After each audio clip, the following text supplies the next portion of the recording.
morning, afternoon, or evening, everyone, wherever you are.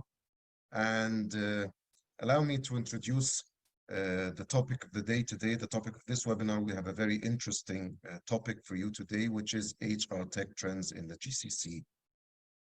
But before we jump straight into the topic of our webinar today, allow me to introduce the organizer of this delightful webinar, Atlas. Atlas is an employer of record that operates in over 160 plus countries worldwide, including Asia, North America, South America, and Europe, as well as the Middle East and Africa. An employer of record is a service provider that takes on the legal responsibility of employing workers on behalf of a client company. This means that the EOR, or the employer of record, handles HR-related tasks such as payroll processing, benefits administration, and tax withholding, while the client retains control over the day-to-day job duties and management of the workers. As the legal employer, Atlas follows all statutory obligations prescribed by law in dismissing employees and making sure the dismissals are substantively and procedurally fair. If you're interested, more information is provided on the Atlas website link, which is provided in the chat box. So allow me, without further ado, to introduce to you the distinguished speakers of our webinar today, Mr. Rohit and Mr. Mu'taz. Rohit, let's start first with an introduction of Rohit. Rohit is a CHRO and certified executive coach with over 14 years of experience in aligning organizations with their strategic agenda and managing transformation across 20 countries. He has worked extensively with board members and C-suite leaders in driving optimally sustainable organizational performance across a diverse range of sectors, covering organizations with varying ownership models and at different stages of their business lifecycle. Mu'taz, on the other hand, is a passionate speaker with over 10 years of experience in strategy, organization development, change, and culture. He inspires organizations to view their people as valuable resources and has a proven track record of success in this area. Now, before I move on to the questions we have lined up for our distinguished speakers of the day, I'd like to ask you, please, Mu'taz and Rohit, to introduce yourselves in your own words. So let's start with Mu'taz this time. Mu'taz, could you please introduce yourself to us? Sure. Thank you, Mustafa. Thank you for Atlas for having me. Thank you for Rohit for being in the panel. And of course, the big thanks go for our attendees today and participants. I'm Mu'taz Subjaki, currently based in Riyadh and in Saudi Arabia for the last 10 years, working with Thorough as practice leader for performance management, organization development, and transformation. And for the last 2 years, I have been engaged in more than 20 projects in organization transformation, human capital development, and strategy. So I'm very happy to be here, and let's have and share some insights about HR technology today. Thank you, Mu'taz. Delightful introduction. How about you, Rohit? How would you like to introduce yourself to us, please? I think you did a great job, Mustafa, in introducing me. And I don't think I can follow suit to that. So it's a pleasure to be here, Mu'taz. I look forward to our conversation. Atlas, thanks for having me here. And of course, it's a pleasure to meet all the participants in this conference. So shall we? Thank you, Rohit. So you're happy with the introduction I made. You have nothing to add. That's fantastic. Absolutely. Great. Thank you so much, Rohit. Thank you so much. Okay, so I think this only calls for us to jump straight into the questions we've prepared for this webinar today. And of course, as the topic is around the HR tech trends in the GCC, my first question will be around automation. Everyone is currently automating. Companies, organizations are automating most of their work processes. And of course, similar to every other function in the organization, HR is similarly following suit. And HR is also in many companies and organizations that I have had the privilege of visiting, HR, if not has fully automated its functions, but is in the process of automating a lot of its functions. So my first question to you, gentlemen, will be, what role can automation play in HR processes in the GCC? Does automation really have a role to play in the different HR processes in the GCC? And if so, what role does automation or can automation play in HR processes in the GCC? And this question and every other question will be directed at both of you gentlemen. So whoever would like to pick up the question and run with it, please go ahead. Motaz, why don't you? Yeah, sure. Thank you, Mustafa, for this question. Yeah, definitely HR technology and automation have played a major role and important role within the GCC.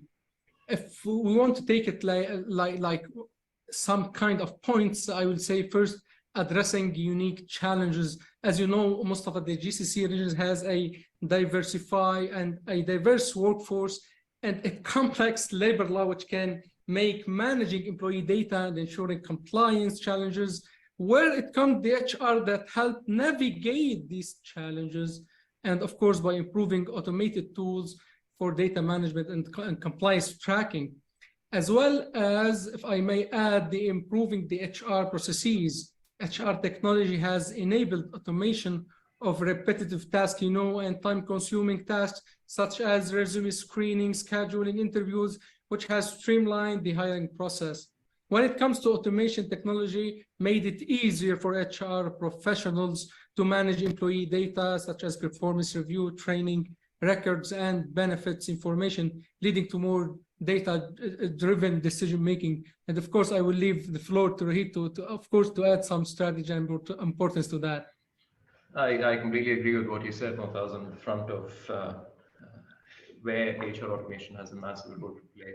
What's interesting to know, primarily from a GCC perspective, and you touched upon that clause, was about the diversity of workforce that we have. It's not only the diversity associated with people from all walks of life from different countries, it's also the diversity in terms of the qualifications that we carry. So, and managing such a diverse force, which is extremely transient in nature, primarily when you look at the GCC structure. The HR automation, and I want to take a step back before the automation comes, it's the data of the people and how that transcends to make business decisions becomes extremely crucial. And I think by and large, organizations are pretty much scratching the surface over here. And I think a lot more needs to be done. But I see the intent, not necessarily at a company-wide, but even from governments primarily to drive this forward. And I think that's what's literally stemming the surge or the tide when it comes to HR automation in the space. It's primarily being led inherently by institutions. And that's a first and a global front.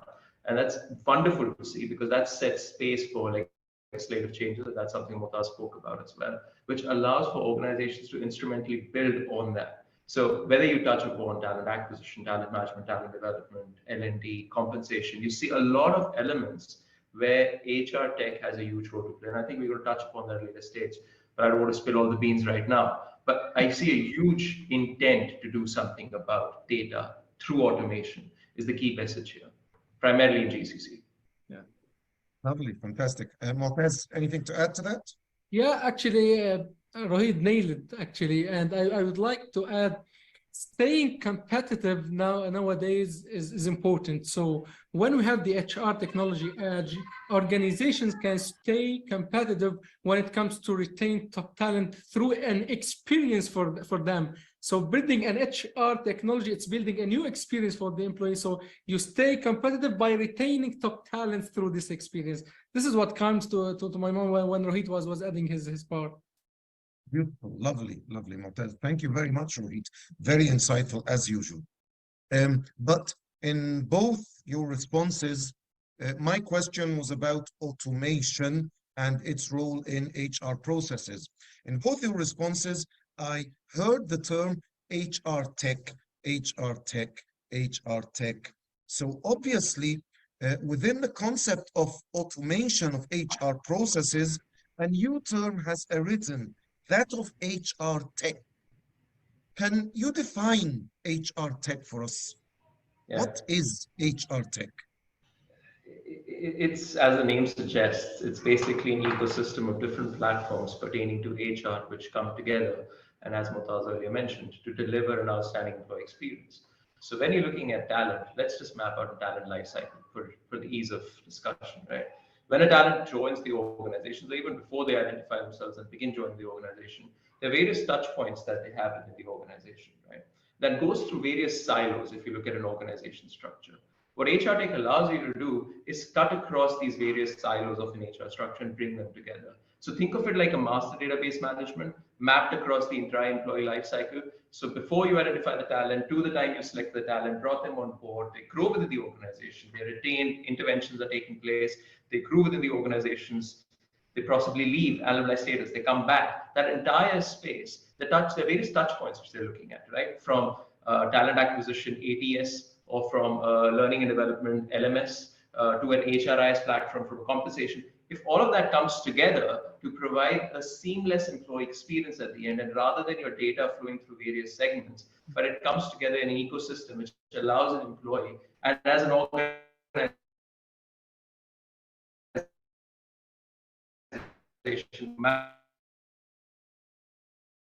it's evolving. That's the beauty of it. It's still very siloed, but it's coming together now, and that's where.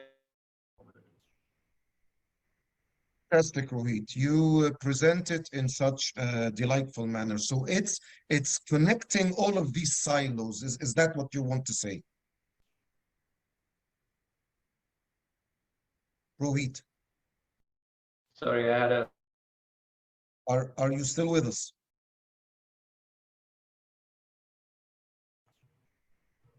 You're with us, right? Good. Yes, So absolutely. like I'm saying, it's a delightful, I mean, I could actually picture it while you were describing, and it's like you were painting a picture. So you say that no, really, it's really delightful. It's like Yeah. you're connecting all of these silos. That's what you want to tell. This HR tech is a connection or a link between what was prior were silos in effect, but HR tech is connecting all of these silos, right?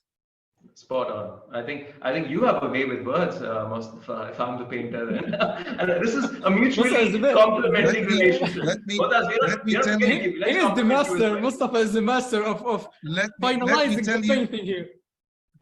Rohit, let me tell you from now, flattery will get you everywhere, by the way. So I accept flattery. I accept flattery, no end, no issues. Okay, so good. I like that. Allow me to add to your definition, and I think, as usual, fantastic definition. I think the driver in connecting all of these silos might be competencies, competency dictionary, competency management. So if you're presenting this in terms of it's a way to connect these previously unconnected silos, then I think they might be connected through competencies, because competencies are the language of L&D. Competencies are now the language of performance management. They're even the language of total rewards. So everywhere you go, you define the ideal employee, competent employee, and you feed it into the system. And then that becomes the common language that connects all of these HR tech components that connect these different silos. Do I you would agree? add to that. I would add to that. So sorry, Motaz, I'm going to take this for a second. No, So no, no, no. competencies are. You are already doing great job, guys. I'm really enjoying the discussion. So competencies are one aspect of it. If I was to look at a multi-dimensional talent, or a multi-dimensional data set, I would look at it from a perspective of, yes, competencies, like you mentioned, but I would also look at knowledge, skills, and attributes. So for example, allow me to elaborate from a compensation, because we touched upon that. The knowledge that you Allow me bring, to interject. Allow me to interject there, Yohit. attributes are a subset of competencies. Knowledge, skills, and attributes, aren't they already the components of competencies? I know, Isn't I that know, the I knew you were about to say that, but let me build on that. So you have what? Know-how, you have knowledge that you have, which can be knowledge through experience or knowledge through acquisitioning or studying, right? At the same time, the ability to use that knowledge becomes extremely important, which is where you start looking at competencies and you start looking at proficiency levels of those competencies, right? And then comes the accountability aspect. The accountability aspect, to a very large extent, gets relegated to a back burner, primarily because competencies don't focus on the accountability. But you need to bring back accountability, because that's how you link back your RASI charts. That's how you link back your job sizes. So to that extent, competencies do not paint the complete picture. And I would say competencies need to be then complemented by other subsets of data as well. But yes, competencies are a part of the building block, no denying that. But for me, it is the know-how, problem-solving, accountability, which is a complete utilization of those competencies on the jobs to deliver results. The so what, the measurable so what, that becomes crucial in this discussion. You may be extremely competent, but how does that affect the organization? What do you drive? You could be the best of the best, but you're not utilizing that skill because probably the organization is giving you the opportunity to do that. The so what becomes crucial in this discussion. And that's where I mentioned at the very beginning, the intent to do something with the data. Similarly, the intent to do something with those competencies becomes extremely crucial when it comes to That's data. fantastic. That's fantastic. When I say competencies, I mean that this is something that you can feed into the HR tech, the different systems, the training system, the recruitment system, the performance management system, the total reward system, and they can interconnect through the common language of competencies. When you talk about accountability and you talk about that, all that extra stuff, is your reasoning that this is also fed into the systems, or this is what we do with the output of the systems? Okay, I don't want to derail the conversation. It is a subset to that decision making. I know, because I want to give Motaz also an opportunity. No, but it is a go ahead, go ahead. Motaz, please, by all means. No, go ahead, go ahead. You are doing great. Okay, so for you, if you were to make a decision over here, primarily, a decision needs to be based on certain parameters. Like I said, a decision cannot be based on just the fact that you're qualified to do something. What have you done with that becomes crucial. So you have the competencies, but you probably are not at that proficiency level. The ideal definition of competencies also links back to, did you demonstrate those competencies? For example, if you look at the DSTF model, did, said, thought, felt, you pick that up, or you look at the STAR approach to measure the competency from a just interview standpoint. If you've not demonstrated an ability to use that competency in the job or in your previous life or whatever it is, and it's not measurable, at the end of the day, a competency in isolation, till it's not put into progress, it will not reap anything. It's like having a gallon of fuel on you, but you don't have a car to put in it to drive it across. That's the simile that I'm looking at. It's great to have competent people. What do you do with them? If the organization lacks the intent, if you as an organization doesn't have the infrastructure to do something with that talent, put it to use effectively, give them the opportunities to truly bring back to the organization, what are you going to do with competencies? They are an input, yes, integral input, but that needs to be put into motion. And that can only be put into motion if you bring back the other elements. So it's like an orchestra. You just can't have probably a player of the flute. You need the bass, you need the drums, you need 20 other things to work together. You need a conductor to bring it all together. That's what I'm talking about. I told you, when you speak, you paint very vivid pictures, Rohit. In my mind, vivid pictures come alive, really. But yeah, I totally agree with you. You can be competent, but if you haven't demonstrated the competency, you're not competent. I mean, it's very simple. So yes, thank you. Motaz, your 2 pennies worth? Yeah, actually, all what I need to add, the informed decision making comes with the HR technology. So all the organizations today tend to have the HR systems just for kind of personnel stuff. So now here we are talking about, Rohit was talking about some metrics. So to have some metrics and take informed decision about your employee performance or behavior, so you need such HR tech with full integrated system, as Rohit call it the orchestra. This is what I want to add, actually. Thank you. Thank you. Yeah. Can I move on to the next question? Okay. Definitely, yes. No further comments. No further comments. Okay, great. Thank you. So my next question, and of course, as we elaborate on each question, as we elaborate in terms of our responses, it to a certain extent, it makes the next question redundant. And then the question after that redundant, because we're covering a lot of space in terms of our responses to each question. So, but I think we can draw something out of the next question. Yeah. How important is HR tech in the GCC specifically? That's my first question. It's really a multi-layered question. How important is HR tech in the GCC specifically? And is there a need? Is there a need for HR tech?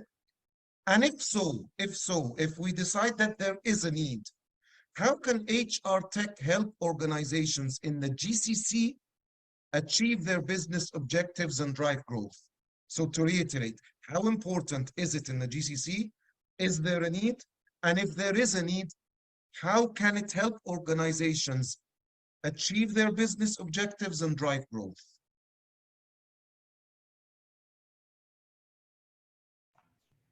Mumtaz, I'm going to let you go Yeah, first. actually, I think we quite answered this question as Mustafa said. Sometimes it's redundant. For me, I'll say the important part here, the digital transformation activities or initiatives running in the GCC. So HR tech now, our technology is a key driver of digital transformation in the GCC, of course, region, especially in public sector nowadays is booming. As more as companies and organizations adopt digital technologies, HR technology is playing an increasingly important role in driving business growth and innovation.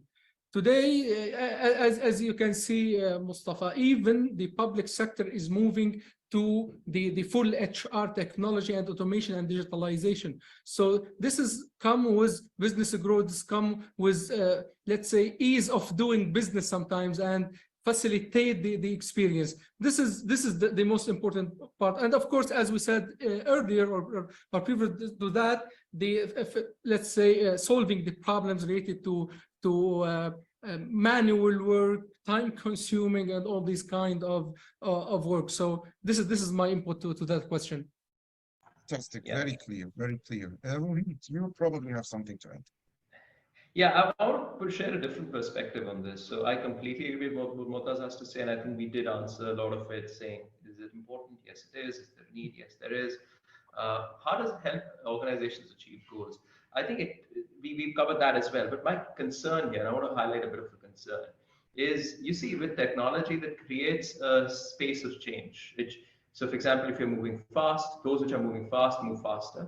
Those which have the intent of catching up to catch up. But those who are still stuck in yesteryears, it slows them down even more. The gap between the laggards and the leaders kind of increases when it comes to technology. Yes, would you agree with that statement? Yeah, Definitely. Yeah.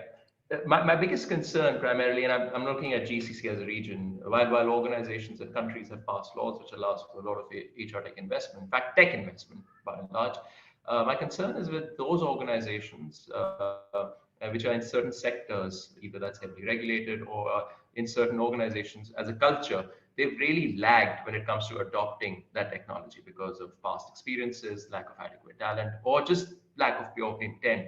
For me, the gap, and this is becoming a bit dystopian because I would love to see all organizations at that level playing ground, but that's not happening at this, as we speak. And that for me becomes a concern. What I would love to see is organizations catching up. What I would love to see is organizations being able to pull and help each other out.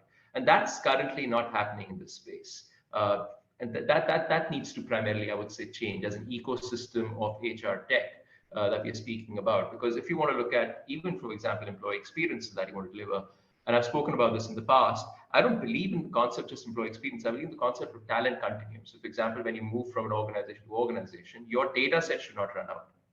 I was working in. Sorry, did you say talent continuum? Did I hear correctly? Talent Yes, continuum, you did. right? Yes. So it's a concept introduced a few years back. It's basically the concept associated with as an employee, when you move from organization to organization, you recreate that same data set, right? When you're applying for the job, you end up filling a form, whether that's online or it's offline, goes into ATS. But then suddenly when you become the employee, half of that skills, the knowledge, the previous work X is lost. Organizations that probably send you for the same training which you probably already is qualified for. And it becomes a vicious circle where you don't do anything with the data. And it's just like you want to pull your hair out, right? But the bigger problem is not just this. Now, compounded with the fact that you can move between companies, compounded with the fact that you can move between GCC countries, right? And especially if you're looking at a EU concept coming up where people could actually move in, transit workforce being done away with because visas being provided for longer duration, you'd see a lot more workforce mobility occurring. And if that happens, what do you do with that rich source of data which is moving across. That needs to be at a collaborative scale across organizations, which is not there. So what will end up happening is what you do with that data always relegated the next best person to that data effectively. But imagine that to provide a talent company, experience of talent across companies to a very large extent is roof. That's just one small drop in the ocean to change the way we do things in the space.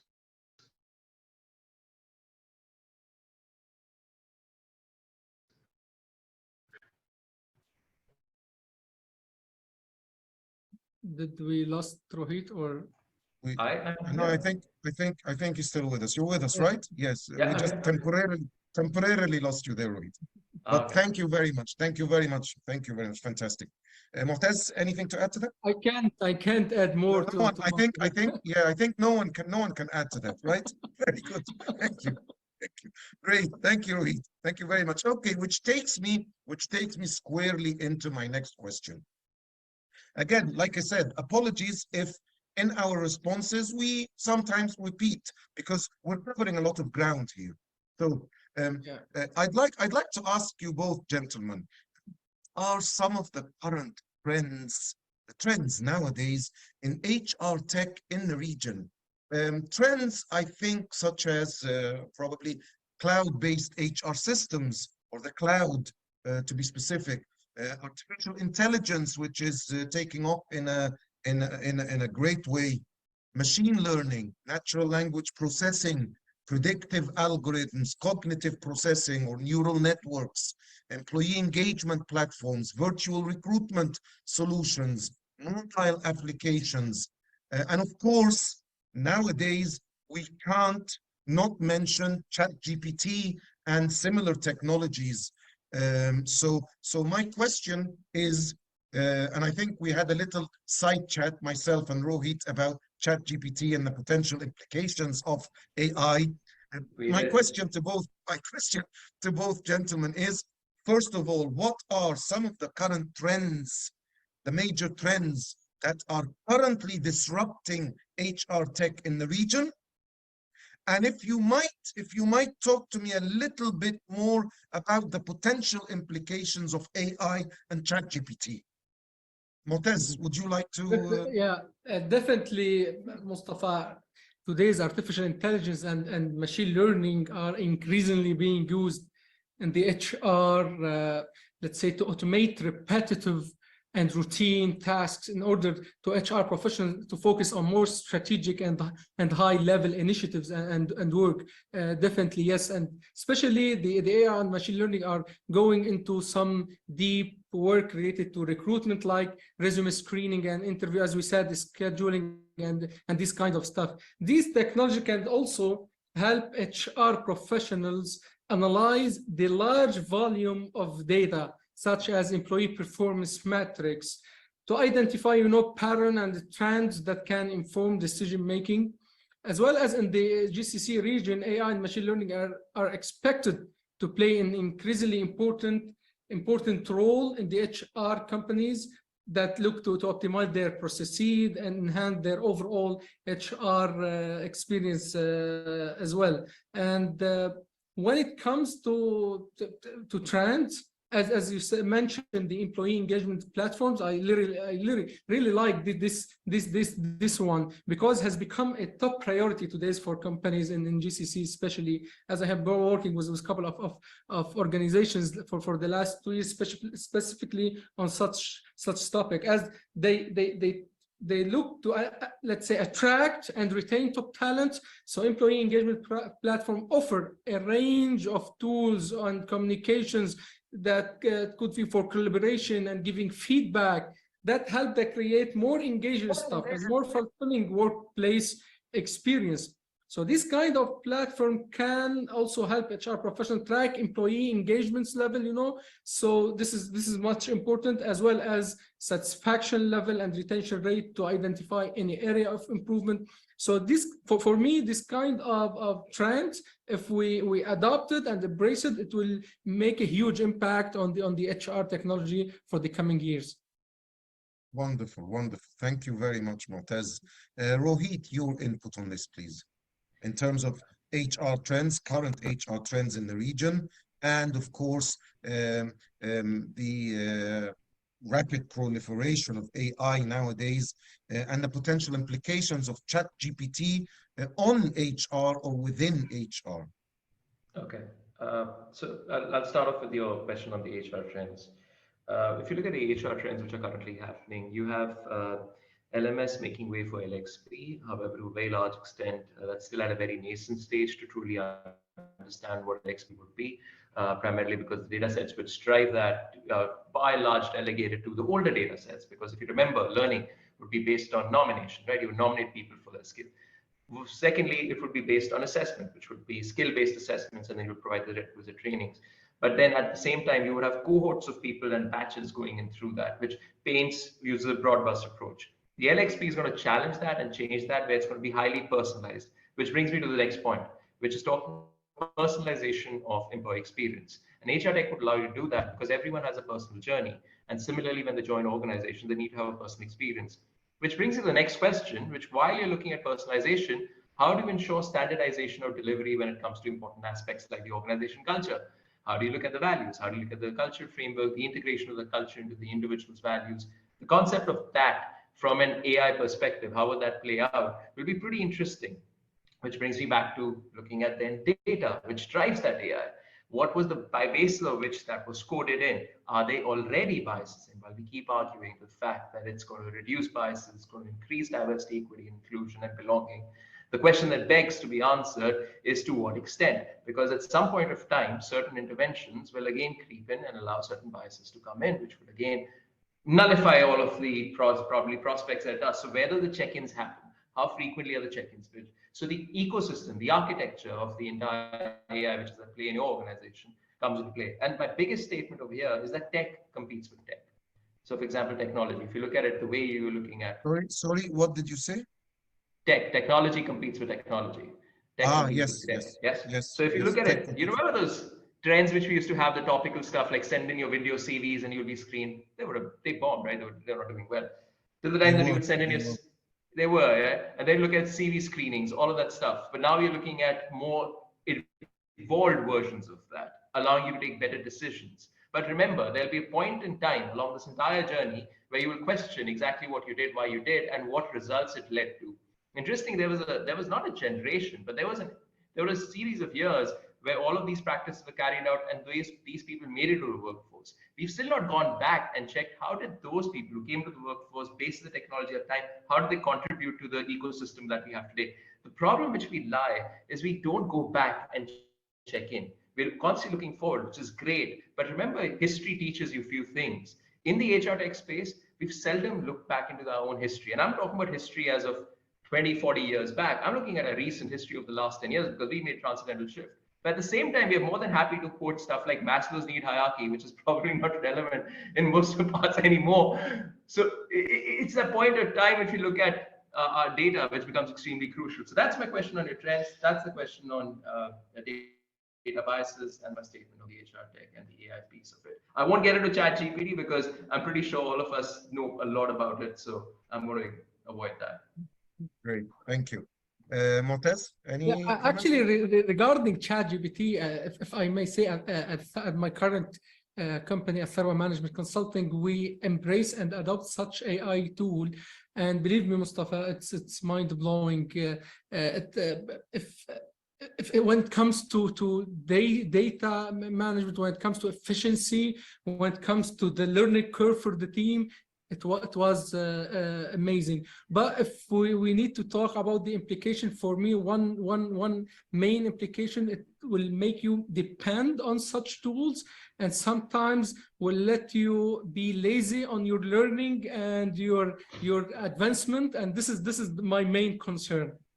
I got a Tesla example. Which begs the question, Rohit, if I may, which begs the question, Mu'taz. So what do we do about it? I mean, if this is what it may lead to, what do you think are the solutions? Here it comes, in my opinion, here it comes again, the competency frameworks and the adoption of such competencies to make sure it's implemented and our team is well developed and not only depend on such tools. So at the end of the day, we will go back to the human factors for the learning. This has come with culture and mindset, because some organization may see it as let's have all our activities automated or through AI, and we can lay off a lot of employees. So for me, at the end, with any technology evolution, let's say humanity will never end. So having a strong HR or human capital strategy, development strategies in place will mitigate such implication. Fantastic, thank you. Any comments from you, Rohit? Yeah, I was giving a different perspective on this. So, for example, if you look at the Tesla example, right? If you remember when Teslas were initially launched, you could drive the car and you could put it on adaptive cruise control or autopilot. It would drive itself, yes, to the extent you would go from point A to point B on a full self-drive model. I'm giving an example because I have one too. So, however, interestingly, nowadays when you look at the new software updates, you had instances where human beings or people would just let it drive. You know, you had these memes, videos circulating, which was not correct, right? What will end up happening is now the Tesla came out with the new software where the steering wheel, it punishes you if it has to disconnect, and it disconnects. So, for example, if you're not holding the steering wheel, which is not the right way to drive the car, it actually punishes you. So after like about 3 tries, the alarm would go off, and then for the rest of the journey, you cannot drive with the autopilot. So you need to realize that technology can be coded to look at and drive positive behaviors. So if you're misusing technology, technology still can be coded. I think that becomes crucial, is where we decide to tamper with and that's why, remember I said, how do we prevent bias from coming in? Who are we and when do we decide what is right, what is wrong? And that's where the human consensus comes into play. And I think to that extent, we are yet to leverage blockchain. From example, HR policies to a very large extent. I remember speaking about this on YouTube, it's on LinkedIn, you can check out the video. It's about where we leverage blockchain to actually drive human behavior or human decision making into technology. And that's where we truly revolutionize the space of AI or tech, HR tech going forward. I think you're opening up Pandora's box there, Rohit. And I for one, have so much input, I think, which I can bring to the conversation. But I think this merits a separate webinar unto itself, which will be about around the implications of AI on HR and the workforce. And I think, of course, I love that. Atlas, the organizers are listening in on this, and they probably might decide to run a second webinar focused or dedicated specifically on AI and its implications. So moving forward to the next question, of course, COVID-19 was a wake-up call. It was a trigger, in a sense, in many industries and not just within HR. But when it comes to HR and HR tech, how did the COVID-19 pandemic impact the adoption and use of HR tech in the GCC? Was it the same before and after, or was there a significant difference? Right, it's your call now. I thought we were moving ahead, but it turns out we're moving back to COVID-19. Okay. Most of it took us ahead and back at the same time, the same time. Okay. It's like it's a flashback, Rohit. Yes, going back and forth through time. It's a time machine. You know, I'll tell you what. Again, remember I said this. I said we are not great at analyzing history, and if I look back at, and I think we as people, we don't take decisions which are what's the right word I'm looking at? I want to understand how when we take decisions, I think we have a very short-term outlook to things. For example, when COVID started, we all said, "Oh, we'll just go back to normal. We'll go back to normal." And the next thing you know, there was a knee-jerk reaction, and few organizations, few governments took great stances to ensure remote working happen. For example, you've seen that in the GCC, and it's brilliant work being done in the people front. Love it. Literally, GCC is leading this the entire curve when it comes to redefining people practices and in the HR tech going forward. But interestingly, there's still these organizations and certain institutes which want to go back to what it was. whether that you look at 5-day work week models, whether you look at working from office versus remote working or hybrid working models, whether you're looking at shorter work hours versus longer working hours, you're looking at all of that structure. What's interesting is, what did we learn from it and what we have then done basis that? And that kind of defeats it when especially the tech companies go back and say, wait, it was working great, but still let's just go back to this, which is counterintuitive to an extent, right? Because you have huge asset bases, you have huge buildings, you have huge campuses which are lying vacant. Could be one of the undermining reason, we don't know. But the interesting thing is, we always argue that it's because of collaboration. But wasn't collaboration the way when we had the Zoom era and the Microsoft Teams, we could collaborate a lot better because people come on time, meetings would end on time. So it's the argument which can go either way for me, by and large. And what I would love to see right now is, again, when I said something in the very beginning, I said personalization of work, but at the same time maintaining standardization. I think that needs to be the base of building the HR infrastructure of the future. Currently, we're not doing that. What we're trying to do is, again, fit everybody into the same mold. For example, you could, Mustafa, work very well out of your home versus probably Motaz, who prefers to come to office. Why can't we give that option to both of you, and at the same time to allow you to collaborate, come at a common ground and a common understanding, which could be through teams or different work days. We've done those models. They've worked successfully. I would not like to go back rather than move forward. Like what you just said, right? You said, let's move forward. Let's talk about COVID-19. You took a step forward and took us two steps back. I would like to continue this momentum going and see where it takes us and then learn from it. And I think that's where we are lacking a bit of attraction. GCC is a different story altogether. GCC is continuously moving forward. And that's what I like about this entire region primarily. Yeah. Thank you. Mutaz. Yeah, I totally agree with Rohit.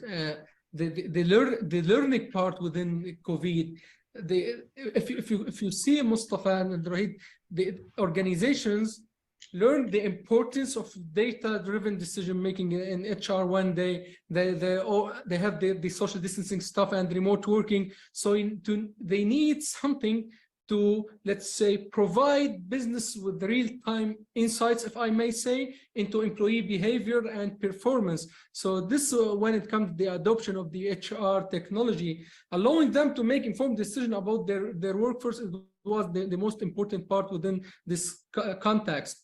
And as Rohit said, I will embrace what he was saying, that let's count on it. As COVID impacted a lot of organizations, of course, shift their work to remote working. Till now and after post-COVID, I have a lot of organizations that I worked with. They, let's say, if I may say, they kept their policies of remote working, and I'm not taking the right terminology. They kept their policies related to remote working and distance working related to the teams. So here it comes, the technology has facilitated the shifts toward more flexible work arrangement. Overall, the COVID pandemic, of course, accelerated the adoption of the HR technology in the GCC region, as well as COVID-19 pandemic has been, if I say, the catalyst for change in the HR technology landscape. While there have been challenges in adoption, the implementation, businesses have embraced the HR technology as well. This is my input to that. Lovely, thank you. Now we've roughly got 2 minutes left, and I want to pose 2 questions to both of you. So the first question, and I'll direct this to Mu'taz, please, and of course you're welcome, Rohit, if you have input on it to respond to. First question will be, Mu'taz, in what ways can HR technology be leveraged to forecast employee behaviors? Such as predicting when an employee may decide to leave the organization, for example, or what we call the fight or flight or risk of flight metric. Yeah. So how can we leverage HR technology to forecast employee behaviors, Mu'taz?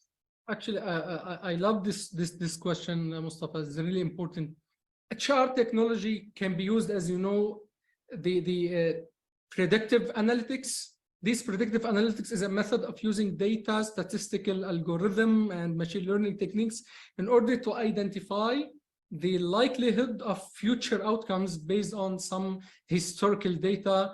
If we can give an example, like in the case of employee behavior, predictive analytics can be used, like employee demographics, performance data, and engagement data to identify like patterns and predict future outcomes. So when it comes to HR, technology can be used to analyze employees' historical data. So do this employee will leave the company comparing to another employees who have left the company for the same, sometimes same circumstances. So this analysis can help identify these patterns and factors that are common among employees who leave the company, such as low engagement levels, poor performance, or lack of career and development opportunities. So HR technology can use, let's say, sentiment analysis of communication and feedback channels to identify potential issues that may lead to employee dissatisfaction and eventual departure. But here, Mustafa, it's important to note that predictive analytics cannot accurately predict the future of every employee, every behavior of every employee, if I may say, because human behavior is more complex than that. And there are many factors that can influence the decision of leaving the company or not. But however, HR technology can provide valuable insights for HR professionals in order to build some strategy to retain people and build another strategy around that. So it can definitely be used as a support tool to aid the decision-making process. It's just a support tool. We don't have to be completely reliant on it, but it can help us in making decisions. Rohit, you were going to say something.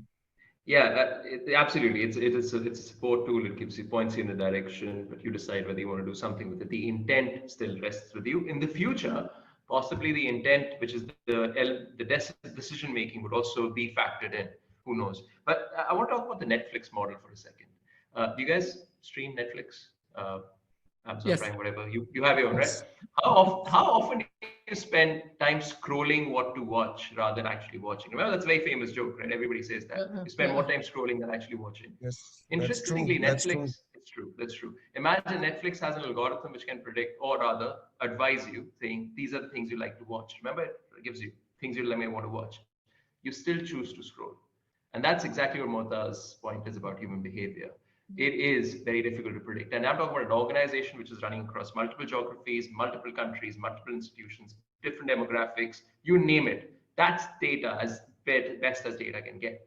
And they can't nail it. Talk about organizations when you're doing it at a microscopic scale of what, 10,000 employees, 5,000 employees. The decision-making dimensions are relatively lower, so your productivity should be higher, but it's not.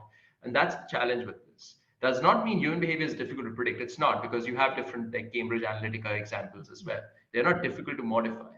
Interestingly, and that's what I say. It's the balance is where it becomes important to understand. Human behavior may be difficult to predict, but it's easy to model and to a very large extent modify.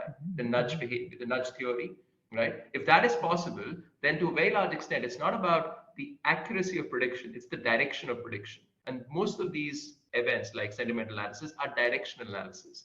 They just tell you, because I tell you what, Motaz, if you're an organization, and I know, for example, we're running directional analysis, like sentiment analysis, it's very easy to play a game where I can actually fool the sentiment analysis to feel I'm going to leave. And if I know as an organization has a policy where every leaver or every dissatisfied employee gets a 5% raise, what is the behavior that I'm creating? I'm creating a vicious cycle. So the intent always comes back to that. What do you do with the data? Are you doing the right things with the data? Are you driving the behavior with that data? Because for next thing you know, you're being taken for a ride because you've just not taken the right decisions to do something with that data, right?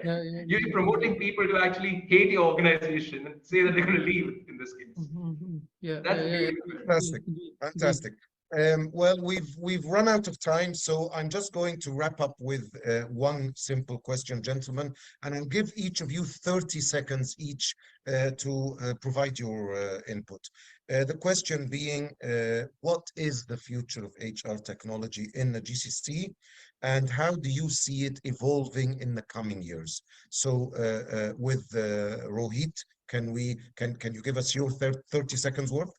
I would give those 30 seconds to Motaz because I've taken a lot of time. So Motaz, it's all yours. You have No, 1 minute no to go. problem at all.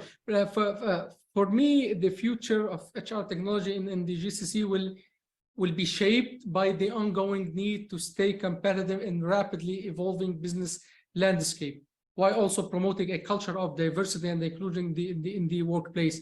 This is how I saw it for the next 5 years. Thank you very much. And as usual, delightful conversation. I just wish we had like 3 hours more so we could contribute more to it, but that's all we have for today. Thank you very much. Thank you to both my guest speakers. Thank you to Rohit. Thank you to Mu'taz, who joined us today for this insightful webinar on HR tech trends in the GCC. Your expertise and experience have shed great light on the latest developments and advancements in the HR tech industry. I, for one, am grateful for your contributions. I know all the delegates and the organizer, Atlas, is also grateful for your contribution. To our audience, thank you for taking the time to dial in and participate in this discussion. We hope that you've gained valuable insights into the HR tech landscape, particularly as it pertains to the GCC, and we hope that you're now equipped with the knowledge needed to make informed decisions and stay ahead of the curve. As we conclude this webinar, we encourage you to continue to stay engaged and explore the latest HR tech trends in the GCC. With the right tools and strategies, we can navigate the challenges and opportunities that lie ahead. And challenges and opportunities they are, and drive business success in the region. Thank you, Mu'taz. Thank you, Rohit. Thank you, Atlas, for organizing this wonderful webinar. Thank you to all our delegates attending today. And I and my fellow speakers and delegates hope to see you again soon in the very near future. Thank you very much. Thanks, everyone. Thanks, Mostas, for Thank doing you. this. Thank you. Pleasure meeting Thank you, you, Motaz. Thank Same you. here. Thank you. Thank you. Thank you, Rohit. Thank you. Bye-bye. Bye-bye. Bye. Bye, everyone.